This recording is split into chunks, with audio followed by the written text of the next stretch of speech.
जिस दिन आकाश बिना बादलों के काला पड़ जाएगा, उसी क्षण कलयुग की वह भविष्यवाणी सांस लेना शुरू करेगी, जिसे सदियों तक छुपा कर रखा गया था। आज नहीं, अभी नहीं, लेकिन आने वाले समय में जब तुम यह शब्द सुनोगे, तब शायद बहुत देर हो चुकी होगी।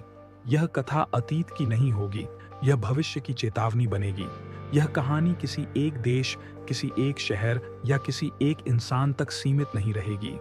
यह कहानी उस समय की होगी जब मंदिरों की घंटियां डर से कांपेंगी, जब वैज्ञानिक अपनी प्रयोगशालाओं में मौन खड़े रहेंगे और जब शहरों की रोशनी आग में बदल जाएगी। आने वाले समय में जब दुनिया यह मानेगी कि वह सबसे सुरक्षित दौर में जी रही होगी, उसी समय सबसे बड़ा झूठ जन्म ले चुका होगा। क्योंकि भविष्य में सुरक्षा नहीं, केवल भ्रम बचेगा। बहुत कम लोग जानते होंगे कि कलयुग के लिए एक भविष्यवाणी कभी खुले ग्रंथों में लिखी ही नहीं गई थी। वह भविष्यवाणी वेदों की उन पंक्तियों में छुपी रहेगी जिन्हें पढ़ने की अनुमति किसी को नहीं दी गई। वह भविष्यवाणी उन शिलालेखों में बंद रहेगी जिन्हें इतिहास ने अपठनीय कहकर छोड़ दिया था। लेकिन भविष्य में जब समय अपनी सीमा तोड़ेगा, तब वही भविष्यवाणी खुद को प्रकट करेगी। आने वाले वर्षों में धरती पहले जैसी नहीं रहेगी, रथुएं नियम नहीं मानेंगी, समुद्र अपनी सीमाएं लांघेंगे और इंसान जो खुद को भगवान समझने लगेगा, पहली बार महसूस करेगा कि वह कितना अकेला है। भविष्य के एक दिन जब सूरज सामान्य से अधिक लाल दिखाई देगा, उसी दिन पहला संकेत मिलेगा। शहरों में अजीब कंपन महसूस होंगी।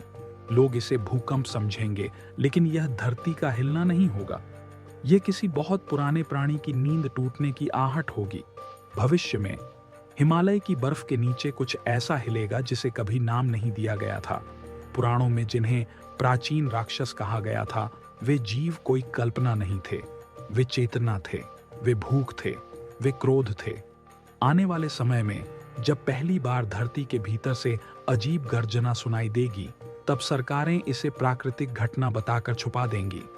न्यूज़ चैनल इसे कुछ मिनट चलाकर भूल जाएंगे और लोग अपने मोबाइल स्क्रीन में वापस खो जाएंगे। लेकिन भविष्य किसी को इंतजार नहीं करने वाला होगा। एक रात आएगी जब महानगरों में अचानक बिजली चली जाएगी।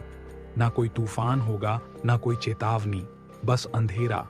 और उसी अंधेरे में शहरों के नीचे से आवाजें उठेंगी, ऐसी आवाजें जो इंसानी कानों के लिए नहीं बनी होंगी। भविष्य में दिल्ली, टोक्यो, न्यूयॉर्क, इस्तांबुल, ये केवल शहर नहीं रहेंगे, ये युद्ध भूमि बन जाएंगे। लोग सोचेंगे कि यह आतंकवादी हमला है, कुछ इसे एलियन कहेंगे, कुछ इसे तकनीकी विफलता, लेकिन सच्चाई इससे कहीं ज्यादा प्राचीन होगी।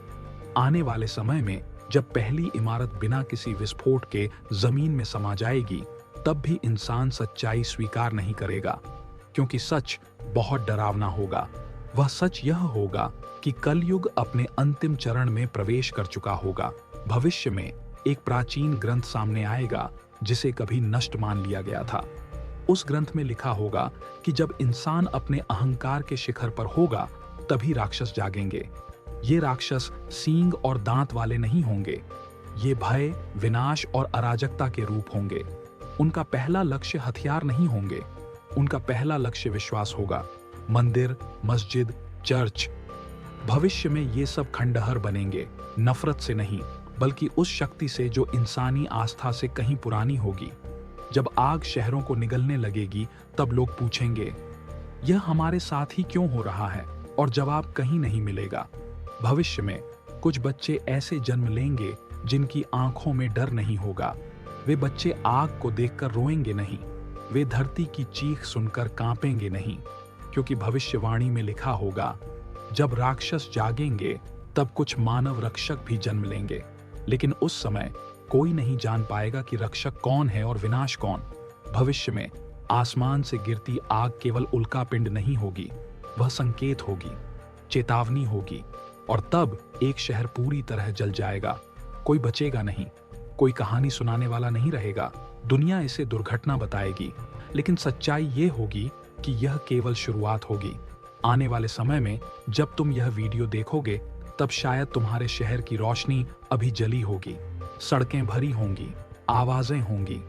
लेकिन याद रखना, भविष्यवाणी कभी अचानक पूरी नहीं होती। वह धीरे धीरे सांस लेती है और कलयुग की वह छुपी हुई भविष्यवाणी अब जागने वाली होगी। क्योंकि जब प्राचीन राक्षस पूरी तरह जागेंगे तब शहर नहीं जलेंगे, तब इतिहास राख बन जाएगा और यह कहानी अभी खत्म नहीं होगी, क्योंकि असली भय अभी आने वाला होगा। आने वाले समय में जब पहला शहर जलकर खामोश हो चुका होगा, तब दुनिया डर से नहीं बल्कि भ्रम से भर जाएगी। लोग पूछेंगे कि अगला कौन सा शहर होगा, लेकिन कोई यह नहीं पूछेगा कि अगला इंसान कौन होगा। भविष्य में सरकारें आपातकाल घोषित करेंगी, सीमाएं बंद होंगी, आकाश में ड्रोन उड़ेंगे, लेकिन किसी भी मशीन को यह समझ नहीं आएगा कि जिससे लड़ाई होने वाली होगी वह किसी देश से नहीं आएगा, वह धरती के भीतर से आएगा, वह समय के भीतर से आएगा। आने वाले दिनों में समुद्र के नीचे दबी हुई संरचनाएं टूटेंगी।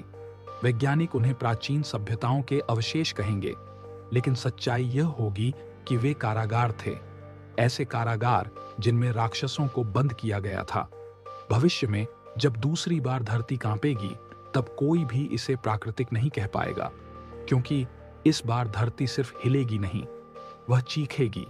शहरों की सड़कों पर दरारें पड़ेंगी, इमारतें ऐसे गिरेंगी जैसे किसी अदृश्य हाथ ने उन्हें दबा दिया हो, और आग ऐसे फैलेगी जैसे उसे रास्ता पता हो। लोग भागेंगे, भीड़ होगी, चीखें होंगी, लेकिन भविष्य में भागने के लिए कोई दिशा नहीं बचेगी। उस समय कुछ लोग ऐसे होंगे जो प्राचीन मंत्रों की बात करेंगे, कुछ लोग उन ग्रंथों को खोजेंगे जिन्हें जलाया जा चुका था, और कुछ लोग बस अपने परिवार को बचाने की कोशिश करेंगे। भविष्यवाणी कहेगी, जब राक्षस पूरी तरह जागेंगे तब मानव दो हिस्सों में बंट जाएगा, एक जो सच देखेगा और दूसरा जो उसे झूठ कहकर मरेगा। आने वाले समय में आसमान लाल नहीं होगा, वह काला हो जाएगा। सूरज दिखाई देगा, लेकिन उसकी रोशनी ठंडी होगी और चांद डर का प्रतीक बन जाएगा। भविष्य में बच्चों की हंसी दुर्लभ हो जाएगी, क्योंकि जो बच्चे जन्म लेंगे वे हंसने से पहले समझेंगे। वे पूछेंगे, धरती क्यों जल रही है, और किसी के पास जवाब नहीं होगा। धीरे धीरे इंसान यह महसूस करेगा कि हथियार बेकार हैं, बम बेकार हैं, तकनीक बेकार है, क्योंकि यह युद्ध शरीर का नहीं होगा, यह चेतना का होगा। राक्षस किसी को मारने नहीं आए होंगे, वे इंसान को तोड़ने आए होंगे, उस विश्वास को, उस उम्मीद को, उस अहंकार को। भविष्य में जब आखिरी बड़ा शहर घिरेगा, तब कोई सेना आगे नहीं बढ़ेगी, सिर्फ कुछ साधारण लोग खड़े होंगे, जिनके पास न बंदूक होगी न कवच। उनके पास केवल ज्ञान होगा, डर के बिना खड़ा रहने का साहस होगा, और उसी क्षण भविष्यवाणी का अंतिम वाक्य गूंजेगा। कलयुग का अंत तब नहीं होगा जब सब कुछ नष्ट हो जाएगा, कलयुग का अंत तब होगा जब इंसान खुद को पहचानेगा। उस अंतिम टकराव में आग रुकेगी, धरती शांत होगी, और राक्षस या तो वापस सो जाएंगे या हमेशा के लिए मिट जाएंगे। लेकिन भविष्य में कुछ भी पहले जैसा नहीं रहेगा। शहर दोबारा बनेंगे, सड़कें फिर चमकेंगी, लेकिन इंसान की आंखों में वह पुराना घमंड नहीं होगा, क्योंकि वह जान चुका होगा धरती उसकी नहीं है, वह धरती का है। आने वाले समय में जब तुम यह कहानी पूरी सुन चुके होगे, तब शायद यह केवल एक कहानी लगे, लेकिन भविष्य हमेशा कहानी बनकर ही आता है।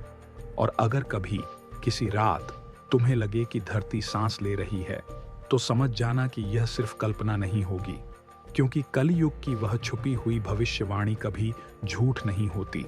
अगर तुम चाहते हो कि ऐसी और कहानियां, ऐसी और चेतावनियां तुम तक पहुंचती रहें, तो इस यात्रा का हिस्सा बने रहना, क्योंकि आने वाला समय सवाल पूछेगा और जवाब सिर्फ वही देगा जो सच सुनने का साहस रखता होगा। यह अंत नहीं होगा, यह केवल याद दिलाने का क्षण होगा, क्योंकि भविष्य हमेशा देख रहा होता है। अगर तुम यहां तक यह कहानी सुन चुके होंगे, तो आने वाले समय में यह सिर्फ एक वीडियो नहीं रहेगा, यह एक चेतावनी बन चुका होगा। भविष्य में जब लोग कहेंगे कि सब कुछ सामान्य है, तब शायद सबसे बड़ा खतरा बिल्कुल सामने खड़ा होगा, और तब यह सवाल मायने रखेगा, क्या तुम सच देख पाओगे या बाकी दुनिया की तरह अनदेखा कर दोगे? आने वाले समय में ऐसी और छुपी हुई भविष्यवाणियां, ऐसी और कहानियां और ऐसे ही सच जो इतिहास में नहीं भविष्य में लिखे जाएंगे, तुम तक पहुंचते रहेंगे। अगर तुम तैयार रहना चाहोगे, अगर तुम डर से भागने के बजाय उसे समझना चाहोगे तो इस यात्रा से जुड़े रहना, क्योंकि भविष्य दस्तक नहीं देता, वह अचानक सामने आकर खड़ा हो जाता है। और याद रखना, कलयुग की कहानियां सुनने के लिए नहीं होती, वे आने वाले समय को पहचानने के लिए होती हैं। हम फिर मिलेंगे एक और चेतावनी के साथ, एक और सच के साथ, क्योंकि यह अंत नहीं होगा, ये तो बस शुरुआत होगी।